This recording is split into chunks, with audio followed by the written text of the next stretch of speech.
du processus électoral ont passé en revue les points clés. Il y a des recommandations à ce qui concerne par exemple la gestion du fichier électoral et la recommandation au niveau des cartes d'électeurs par exemple où on demande à ce qu'il y ait un délai un peu prolongé par rapport à la distribution des cartes d'électeurs. Donc nous nous engageons à faire la restitution dans nos communes respectives.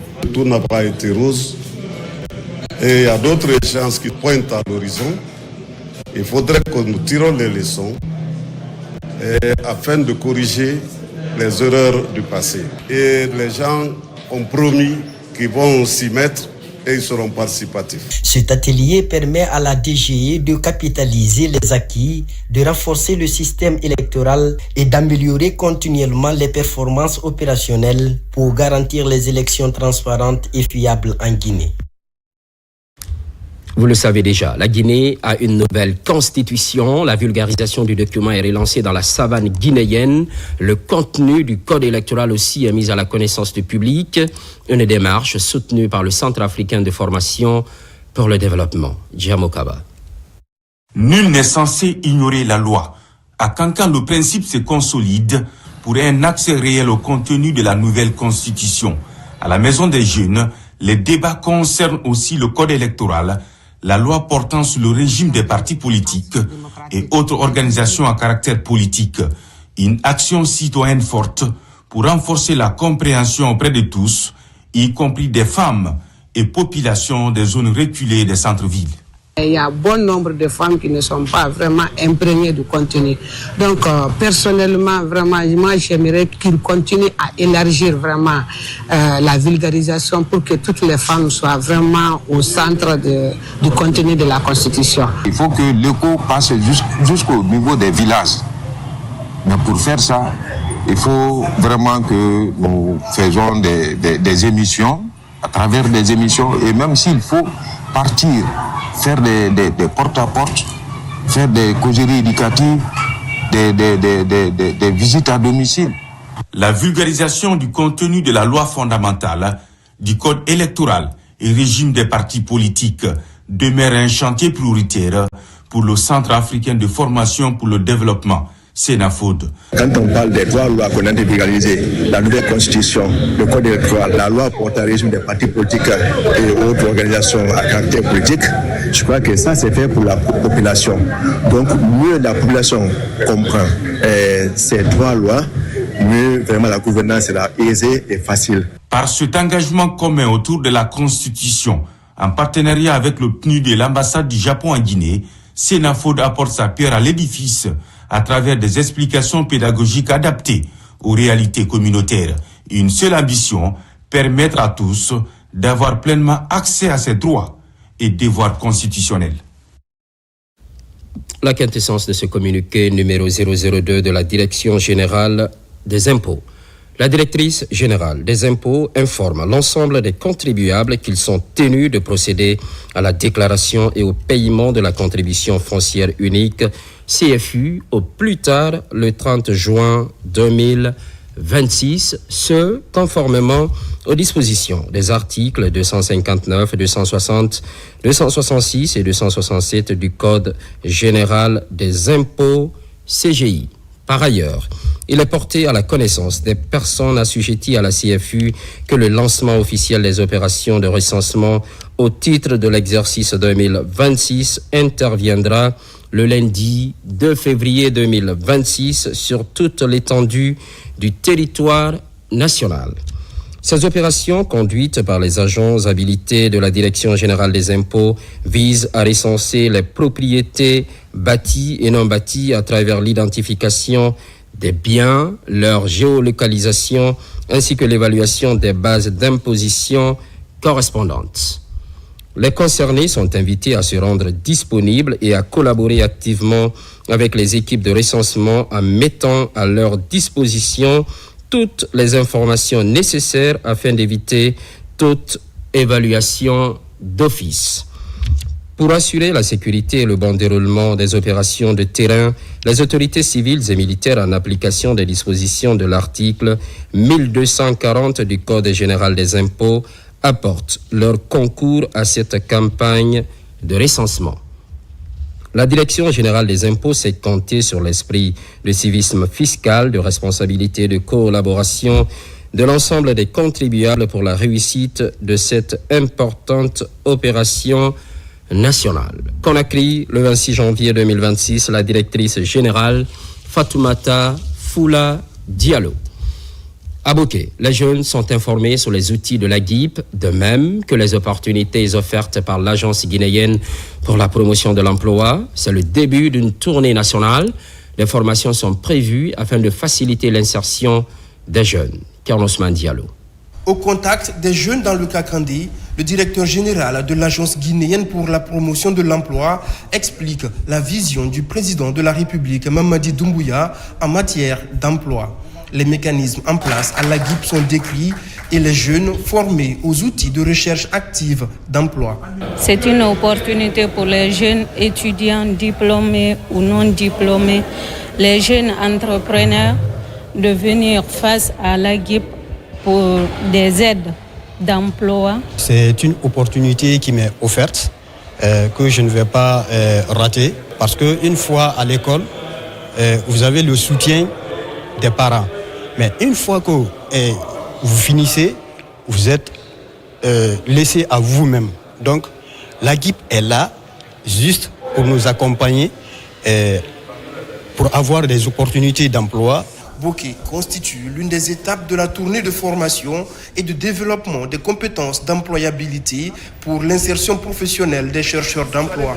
Un accent est mis sur l'entrepreneuriat afin d'accompagner les jeunes désireux de se lancer dans l'aventure entrepreneuriale. Bouquet, vous savez, c'est une zone où nous voyons une croissance. Et qui dit croissance parle d'opportunité. Et qui dit parle d'opportunité, donc il y a l'opportunité d'emploi et nous sommes dans le cadre de la formation des demandeurs d'emploi ici à Bouquet. Et l'objectif principal, c'est qu'à la fin de cette formation, qu'ils puissent avoir des profils mieux structurés, qu'ils puissent mener des recherches plus efficaces et surtout pour qu'ils puissent répondre aux opportunités qui sont là. Donc il ne s'agit plus d'aller chercher de l'emploi, mais savoir de chercher cet emploi-là. Avec le programme Simandou 2040, de nombreuses opportunités d'insertion s'offrent aux jeunes. La GIP renforce sa présence sur le terrain pour une meilleure orientation des chercheurs d'emploi et jeunes porteurs de projets. Employabilité des jeunes toujours, déploiement d'une série de formations, des outils nécessaires à la conquête du marché de l'emploi. Au terme de la session, 2 jeunes seront accompagnés par le département de la jeunesse. Maria Diallo. Pour cette 3e édition de la série de formations organisée par Guzas Training, 2 universités de la place sont retenues. Ce coup d'envoi permettra de répondre aux besoins cruciaux du marché de l'emploi en dotant aux jeunes des compétences recherchées pour une meilleure insertion socio-professionnelle. Nous organisons ces formations pas que pour dire aux participants comment trouver directement un emploi, mais comment s'y prendre pour trouver l'emploi et conserver l'emploi. Et enfin, c'est de dire comment est-ce qu'il faut appliquer aujourd'hui la recherche de l'emploi à l'intelligence artificielle, donc au numérique. L'objectif recherché ici, c'est le renforcement des capacités des jeunes diplômés, étudiants, cadres et professionnels. Surtout, on s'inscrit ici dans le projet Simandou 2040. Plusieurs cadres du secteur, autorités universitaires et encadreurs ont pris part à ce lancement. Des initiatives qui consistent à valoriser les compétences pour une jeunesse active et compétitive. Ce que nous faisons surtout à l'Agence nationale du volontariat jeunesse, c'est l'accompagnement communautaire, c'est la formation des jeunes, c'est la formation, le déploiement et l'insertion socio-professionnelle des jeunes. À travers le ministère de la Jeunesse, Guzas Training, dans son programme de valorisation du secteur éducatif. Pour encourager l'excellence, l'opportunité est offerte à 2 jeunes parmi les inscrits pour bénéficier d'un accompagnement de l'État. Plusieurs innovations sont attendues par le cabinet afin de se démarquer dans la valorisation du capital humain, socle du développement socio-économique du pays. Au même moment, à Dubreka, nouvelle équipe à la tête de la Jeune Chambre internationale. Elle s'engage à promouvoir le développement communautaire. L'accent sera mis, entre autres, sur le leadership et la tenue de la 26e édition de jumelage tripartite. Amadou Touré. Par ce acte, Nana S. Condé succède à Boubacar Diallo pour un mandat d'une année à la tête de la Jeune Chambre internationale Guissiaï Dubré-Racine. La nouvelle présidente fixe déjà les priorités de sa gouvernance. Faire de la Jeune Chambre internationale Dubré-Racine une organisation visible, utile et influente au sein des jeunes et du développement local. Cette vision repose sur 3 piliers majeurs parmi tant. Le premier, le leadership et la transformation des capacités. Nous investirons dans la formation, le mentorat et la transmission des compétences. Parce qu'un membre d'ici doit servir à chaque activité meilleure qu'il n'est entré. Le bureau national de la Guissiaï Guinée, par la voix de son président et celle du parrain du mandat, a appelé les membres de cette organisation locale à leurs responsabilités et les défis à relever. Vous portez aujourd'hui une responsabilité précieuse, celle d'être des acteurs du progrès, des porteurs de solutions et des catalyseurs du changement dans votre environnement. À la présidente entrante et à son bureau, les charges sont désormais entre vos mains. À partir d'aujourd'hui, les ambitions deviennent des responsabilités et les promesses se transforment en actions. Le mandat qui s'ouvre doit être guidé par une vision claire, traduite dans un plan d'action réaliste. Créé en 2008, il y a 19 ans, par les étudiants de l'Institut supérieur des arts Mori Kanté de Dubreka, la Guissiaï Dubré-Racine a connu jusque-là 19 présidents, dont 3 femmes, tous engagés à apporter un changement positif en impactant largement la vie des communautés de Dubreka. À l'international, émergence accrue de l'Internet. 8 pays d'Afrique de l'Ouest se retrouvent à Niamey, au Niger. La Guinée est partie prenante. Principal défi, créer un cadre institutionnel et technique pour l'interconnexion des réseaux. Souleymane Kamara, envoyé spécial. À Niamey, les gestionnaires de backbone nationaux de 8 pays ouest-africains se sont unis pour créer un cadre de coopération historique visant à interconnecter les infrastructures et à stimuler le développement numérique inclusif. Cette initiative, née d'une volonté commune de dépasser les frontières pour construire un espace numérique régional intégré, promet de révolutionner l'accès au haut débit et de servir de catalyseur pour le développement socio-économique. Une initiative qui permet à tous les réseaux de se connecter, d'avoir une même vision. Donc vraiment, c'est le message que je donne, c'est d'encourager, de renforcer toujours cette coopération et de continuer à se battre pour l'Afrique de l'Ouest. On a toujours besoin, plus petit que soit, et à plus forte raison, accueillir toutes ces sommités. Dans le cadre technique, nous allons beaucoup profiter de leur expertise. Ouais, c'est extrêmement important pour nous aussi d'être dans ce réseau-là. Ça nous permettra de voir clair qu'est-ce qui se passe réellement sur le plan technique. L'Assemblée générale constitutive a été l'occasion de finaliser le rapport d'activité 2025, documentant les phases de conception et de négociation du réseau. Le point d'orgue des discussions a été la présentation du plan d'action et du budget pour 2026. Et l'ORABN est une structure, est une organisation technique qui va appliquer ces directives sur le terrain. Ce que nous avons, c'est comme la route. Donc, nous ramenons la route dans le numérique, puisqu'on dit la route précède le développement. Et l'infrastructure du numérique va précéder autant que ça se passe aussi au niveau des infrastructures routières. Et nos populations, aujourd'hui, avec tout ce qui se met en place comme projet de numérisation, vous voulez avoir une carte d'identité, on vous demande de vous connecter et de faire une demande en ligne. Vous voulez envoyer un passeport, on vous demande de vous connecter et de faire la demande en ligne. Mais pour que cela puisse avoir lieu, il faut que l'infrastructure qui va transporter ces données, d'accord, soit disponible pour nos populations. Aujourd'hui, nous sommes plutôt à 8 pays membres. Voilà, 8 pays membres et bientôt nous passerons à 10. Parce qu'il y a la Gambie qui frappe à la porte et nous avons rendez-vous avec le Bénin pour leur présenter le réseau, les objectifs du réseau, et nous pensons qu'avec cette rencontre, le Bénin aussi va adhérer. Notre prochaine cible va être le Togo pour permettre à l'ensemble des pays de la région ouest africaine de pouvoir être dans un même réseau. Ce réseau s'inscrit dans la lignée des grandes initiatives d'intégration continentale, telles que la zone de libre d'échange continentale africaine, en construisant une infrastructure numérique fiable et efficace. Retour à Conakry pour parler de ce qui, entre autres, domine le débat, libération des espaces publics à Matoto. Les encombrants érigés le long des routes sont éliminés. Une synergie d'action a permis l'atteinte de ces résultats. Aboubakar Diaby. Ces derniers temps, les autorités communales de Matoto ne cessent de multiplier des actions relatives à la territorialisation des politiques publiques. Pour le bon déroulement des opérations de déguerpissement en cours dans la commune, elles comptent sur le bon sens des citoyens ciblés. Cette rencontre est initiée dans cette logique pour expliquer les enjeux environnementaux et sécuritaires de ces déguerpissements des artères publiques. Nous vous avons appelé pour aider les autorités à ce que les points qui ont été déguerpis restent tels qu'ils sont. Ça ne s'est pas fait contre quelqu'un. C'est pour l'intérêt de tout le monde. Les autorités sont en train de mettre des bouchées doubles à l'heure pour recaser les femmes qui ont été délogées des emprises de la route.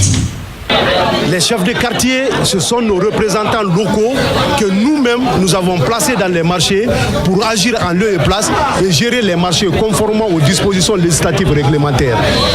Nous leur avons dit, les lieux qui ont été dégagés, si les gens se retournent, viennent se réinstaller, nous avons pris un acte et un autre acte sera pris pour mettre fin non seulement à leur mission, mais ils feront objet de poursuites judiciaires. C'est une rencontre d'échange mutuel qui concerne des présidents de conseils de quartier, des administrateurs de marché et autres acteurs sociaux de la commune de Matoto. Ici, chacun est placé au centre du développement socio-économique de la municipalité à travers cette action enclenchée par les autorités. Les marchands qui sont dans les marchés, ce qui est déguisé là-bas, c'est plus de 2000 personnes. On a accepté, parce que là où ils étaient, ce n'était pas leur place, ce n'était pas le marché. Mais comme le marché a rempli, chaque fois les gens viennent, c'est pour cela qu'ils sont marchés débordés jusqu'à là-bas. Ces acteurs entendent conjuguer leurs efforts pour rétablir l'ordre public au niveau des emprises anarchiquement envahies par les citoyens. Des dispositions applicables sont prises pour mettre fin à ces activités qui ternissent l'image de la capitale Conakry. Plus loin, en région forestière, amélioration du cadre de travail, les blocs administratifs des sous-préfectures de Womé et de Gouéké sont inaugurés. C'est dans la poursuite des réformes engagées par le département de l'administration du territoire. Mohamed Saloupaï. C'est une nouvelle ère qui s'ouvre pour l'administration territoriale dans la préfecture de Zérékoré. Sous l'impulsion des réformes engagées par le ministère de l'administration du territoire et de la décentralisation, les localités de Womé et de Gouéké ont officiellement inauguré leur nouveau bloc administratif. Un projet qui vise à redonner de la dignité à la fonction de l'administrateur local. Ce bâtiment construit en 1976 n'a bénéficié d'aucune rénovation jusqu'à ce jour. C'est le lieu de remercier vivement le chef de l'État, son Excellence Mamadi Doumbouya, à travers le ministre de l'administration du territoire et de la décentralisation, qui a pensé à ces services déconcentrés, celui de les doter d'une infrastructure digne de nom, les permettant d'avoir un cadre de travail approprié. Nous nous réjouissons et exprimons notre reconnaissance à l'endroit de son Excellence, Monsieur le Président de la République, Mamadi Doumbouya,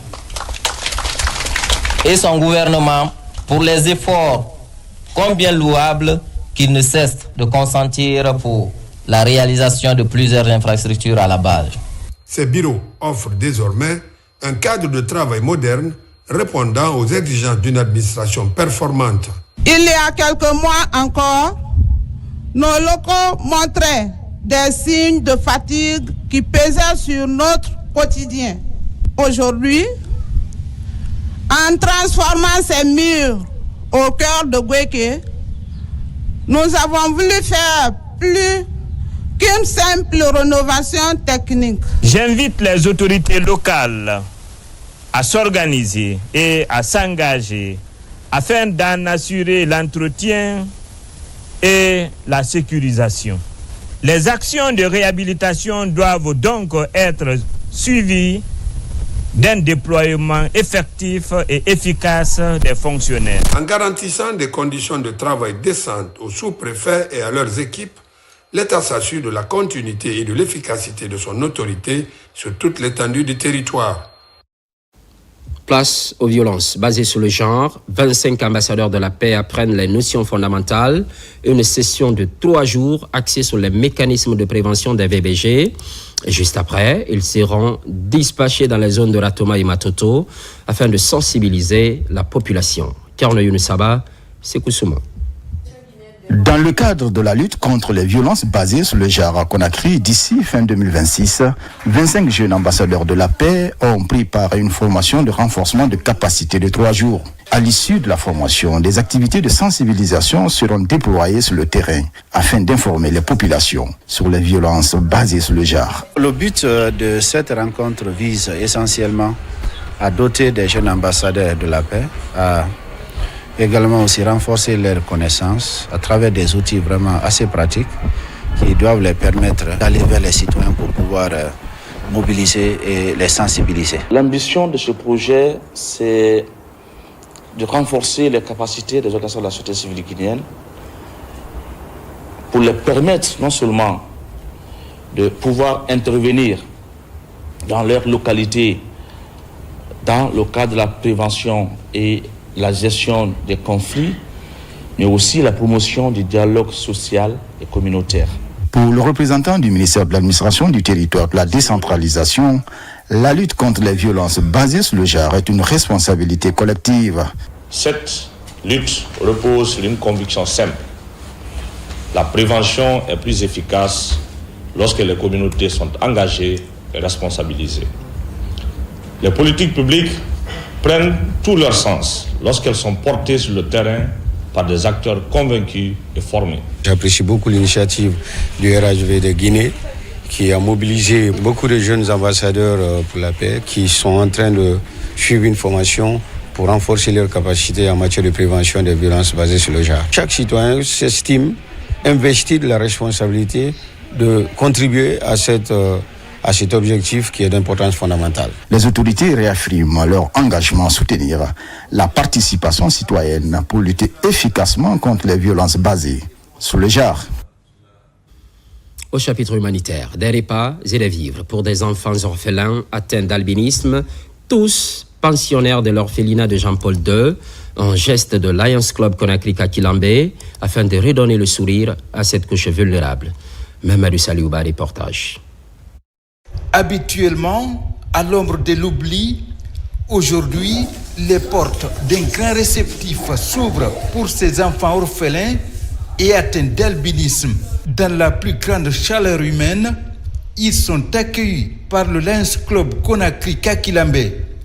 Au menu, des repas copiés pour donner des sourires à ces pensionnaires de l'orphelinat de Jean-Paul II. Nous avons jugé nécessaire de donner cette joie à ces enfants, de rappeler que ces enfants sont importants, ils sont comme les autres enfants. C'est pour ça que nous avons décidé de les amener à Millennium et les offrir ces repas et puis les offrir de vivre. Par les temps difficiles, notre humanité a besoin de solidarité, pour ne pas dire de fraternité.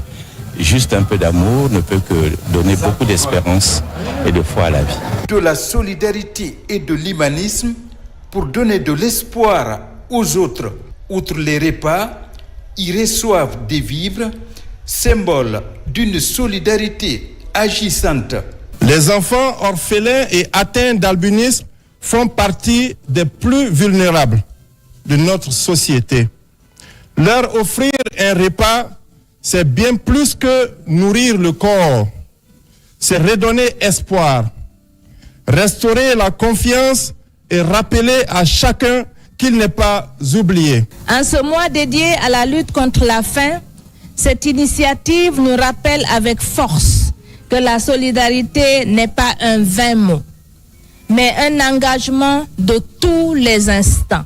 Ensemble, nous pouvons renforcer le programme nutritionnel. Servir les autres, en particulier les plus nécessiteux, une valeur fondamentale défendue avec engagement par le Lions Club à travers ce geste humanitaire. Le Lions Club Conakry-Kakilambé apporte sa contribution à la lutte contre la faim. À Farana, le contenu d'une maison a été réduit en cendres. C'est précisément dans le secteur Cabral, quartier Tokolonko 1. Ainsi, la famille a passé la nuit à la Belle Étoile. Ibrahim Aoulem Fofana, images et témoignages. Dans le secteur Cabral, ici au quartier Tokolonko 1, cette famille est plongée dans une tristesse et une désolation totale. Ces dégâts matériels sont l'œuvre d'un incendie de source inconnue. 20h, 21h après la prière, je suis assis en train de manger. La femme à mon fils a constaté qu'il y a la fumée à la maison. C'est aussitôt, j'ai abandonné le manger, je suis rentré.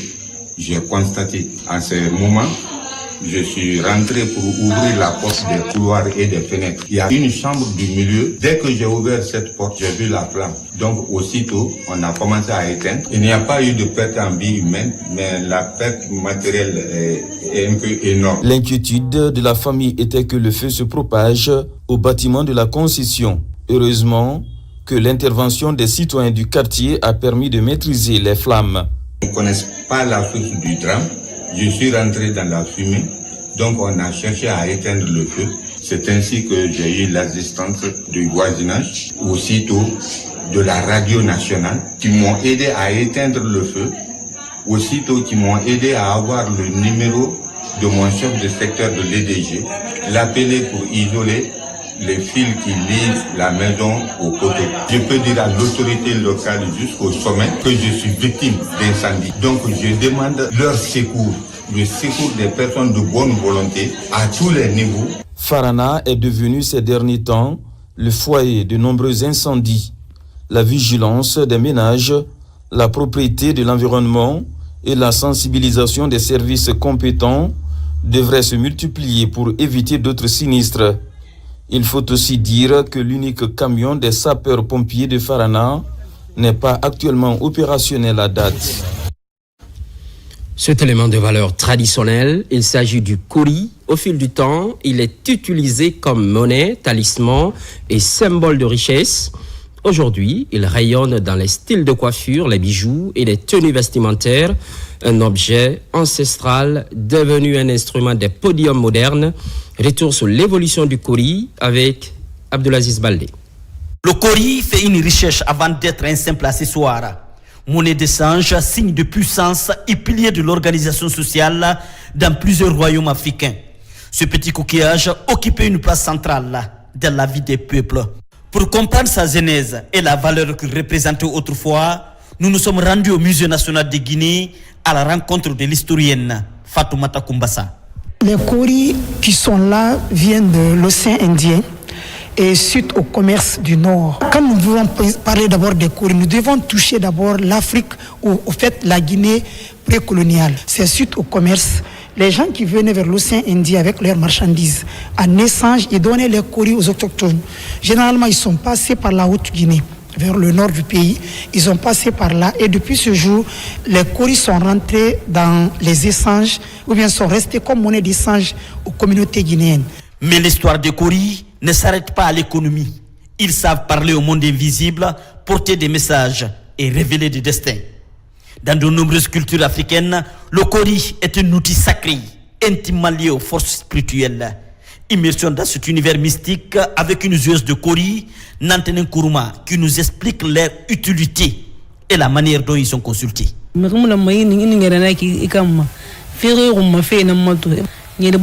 Chez nos ancêtres, il y avait des joueurs de kouri et le jeu de kouri était très important. Il servait à nous protéger de beaucoup de choses négatives. Les jeunes viennent chez moi pour jouer et ce que je leur révèle se réalise souvent. Quand les kouris sont superposés, c'est un bon signe. Quand ils sont collés, cela peut annoncer le mariage d'une jeune fille. Selon les traditions, les interprétations peuvent varier, mais tous reconnaissent leur forte valeur spirituelle. Du sacré au style, il y a parfois qu'un pas. Aujourd'hui, les Kori quittent les hôtels et les rituels pour investir l'univers de la création contemporaine. Pour Hawa Befofana, styliste de renom, le Kori n'est pas simplement un objet de divination, mais une véritable source d'inspiration. Une matière et un langage d'esthétique mis au service de la création. En tout cas, ne connais barala, ma tala. Moi, j'utilise les Kori dans mes créations sans leur donner d'autres significations. Pour moi, ce sont avant tout des œuvres d'art qui subliment le travail. Beaucoup pensent qu'on peut simplement les porter en habit. Mais moi, j'y ajoute une dimension glamour en les associant aux perles pour magnifier l'esthétique.